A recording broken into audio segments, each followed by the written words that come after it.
guys one more time for Jeremy Pearson. Let him hear it. Oh, man. It is wonderful to be here. I'm very happy to be in a bar. I prefer bars. This gig takes me to a lot of breweries. And breweries are fine. You know, breweries are fine. Every now and then, though, you go to a brewery where it kind of feels like the guy who built it was thinking to himself, you know, what if there was a bar where I could also bring my kids? And yeah, I don't know about you. I've never been sitting in a bar before. Like, you know what would make this night way better? Children. You know, let's just have a bunch of 5-year-olds running around making noise. I don't know. I feel like if you're at a brewery, you see a guy with a kid, it's like a fun family moment. But if you're at a bar and you see a guy with a kid, I'm like, fuck, I hope that's his kid. You know? And I don't mean to be anti-kid. Like, I love kids. They're great. I just don't want them around when I'm drinking. Right? Like, you ever had a 5-year-old try and tell you a story while you're hammered? It's the most boring experience of your life. You know? Like, when you're high, it's fascinating. You know, because there's twists and turns. But when you're hammered, I'm just like, this kid fucking sucks at telling stories. You know? But no, I love kids. Right? Like, I have a niece and nephew. I love them to death. I feel bad for them because they have my brother as their dad, and he's dumb. He's dumb as shit. My brother's the only 35-year-old I know who could get kidnapped easier than his 5-year-old. You know what I mean? Like, I'll tell you one time in high school, my brother and I were smoking a joint, and we thought we were being slick as fuck, but we didn't realize that the weed smoke was going up and into my mother's bedroom. Right, so she pops out of nowhere, and she's like, Ted, put that joint out. And then my brother grabbed the joint, popped it into his mouth, tried to swallow it, coughed so hard he threw up, and then said, what joint? 2 kids. Right?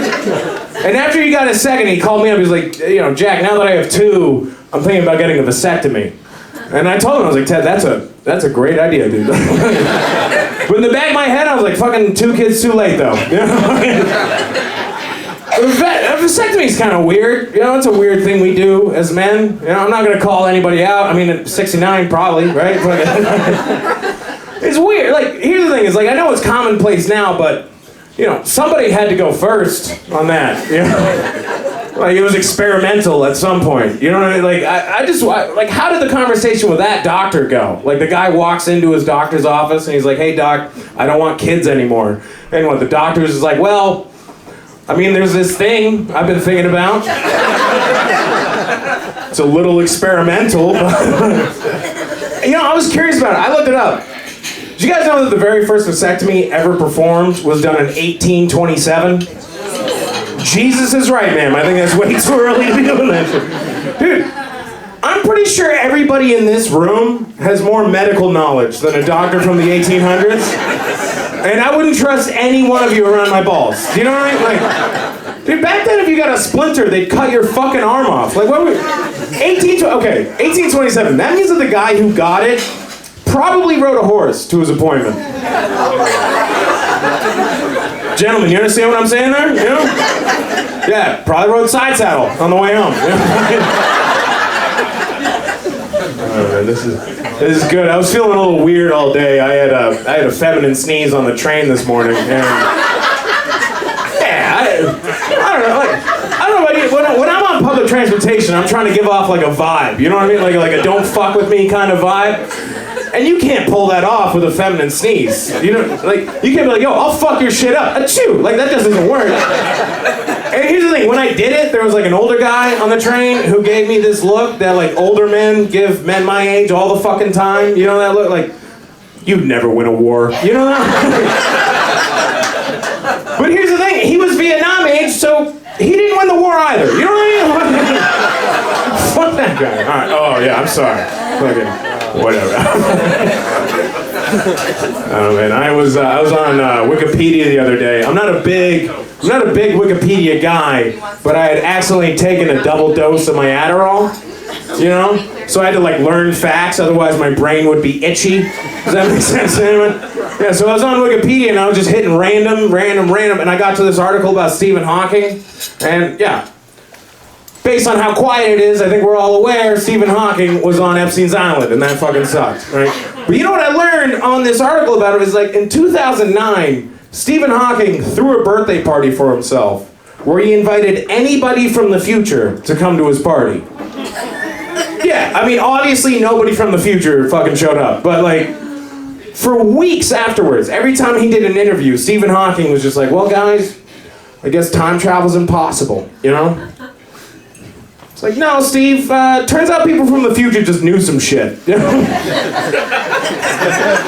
know what I mean? It turns out people from the future were like, I'm not going to that pedophile's birthday, dude. Oh, man. I don't know where to put this in my act, so I put it right here, but I have a bone to pick with a show that is no longer on air. You guys know the show Yellowstone? Yeah? All right. Here's the thing. It's a great show. I think it was written incredibly well. I love it. I mean, it's kind of Succession for rednecks, but it's a fun show.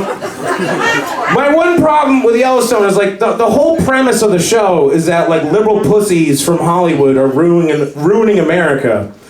But it's played by a bunch of liberal pussies from Hollywood. Do you know what I mean? Like, people are like, oh, this character, his name is Rip. He's never lost a fight. I'm like, no, that's an actor. His name is Cole. Cole drinks oat milk and takes Ozempic. I'm married. I'm a married man. I love being married. Dude, marriage suits me so much better than being single. I couldn't handle being single. You know, like, I never dated well. I was very awkward on dates. One-night stands were some of the worst experiences of my life. You know, like, I remember the worst one I ever had. I was in college, and I was talking to this very beautiful woman at this party, right? And for whatever reason, I had said enough funny things that she was like, I'm gonna fuck that guy, right? And it was big for me, because that, I mean, look at me. That doesn't happen a lot, you know what I mean? So I'm pumped, and we start walking back to her dorm. But as we started walking there, I started getting a little nervous. You know, because in the excitement of talking to such a beautiful woman, I had kind of forgotten that I'm bad at sex. You know, and particularly in college. In college, I had one move, all right? And all I could do in college was just 1 minute of uninterrupted missionary. That's all I could do. Yeah, all right? And, like, I'm not ashamed to admit it to get, like, this is what it looks like, all right? I'm a 1 minute man. It's fine, okay? You know? And it's because I've never been the fucking guy. Gentlemen, you know what I'm talking about? You know how we all have that friend who all he talks about is how good he is at fucking all day?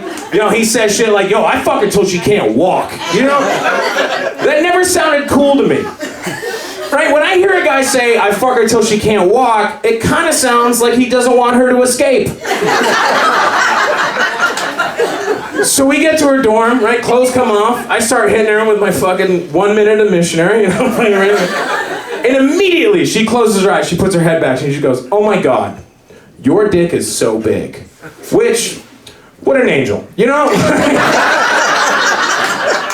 Because she didn't have to lie to me like that, but she did. I was like, fuck it, you're getting 2 minutes tonight, sweetheart, that's awesome.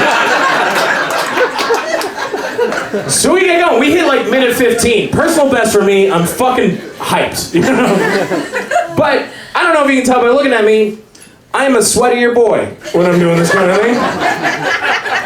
You know, so when I hit minute 15, I've had this big bead of sweat building up on the bridge of my nose. And her eyes are closed, her head is back, and her mouth is open. I know! And he's like, I'm trying to figure out like a cool way to like get rid of the sweat without interrupting the sex. I'm going for 2. Do you know what I mean? Like, but as I was thinking about it, that bead of sweat just fell, and I was like, oh fuck! So I like tried to Mission Impossible catch it. No. But I'm a bigger guy doing missionary. I have 2 very important support columns going on right now. And I just removed one of them to catch the sweat, so I started falling towards I karate chopped her in the face, is what happened. And you can't karate chop a lady in the bedroom. Like, I heard choking is kind of fun in a one-night stand now, but you can't bring karate into the bedroom, that's not okay. So immediately she was like, I don't want to have sex anymore. And I was like, that's fair. I get that. Yeah. Consent can be removed at any time. I'm an ally. Fuck it, right? So I climb off of her. I'm trying to find a better verb than climb. I haven't found one yet. But I get over, I start putting my clothes on, like, this is the most embarrassing night I've ever had. But there was a part of me, there was one part I was like, fucking minute 15, dude, not bad. You know? And I started leaving her dorm, but I turned to her, I was like, hey, can you just do me like one quick favor? You know, can you please never tell anybody about this, right? Because we went to a small school. And she looked me dead in the eye, she's like, Jack, I'm telling everybody I know about this. And so for the rest of the year, her friends called me the Karate Kid. You guys have been a lot of fun. Thank you very much.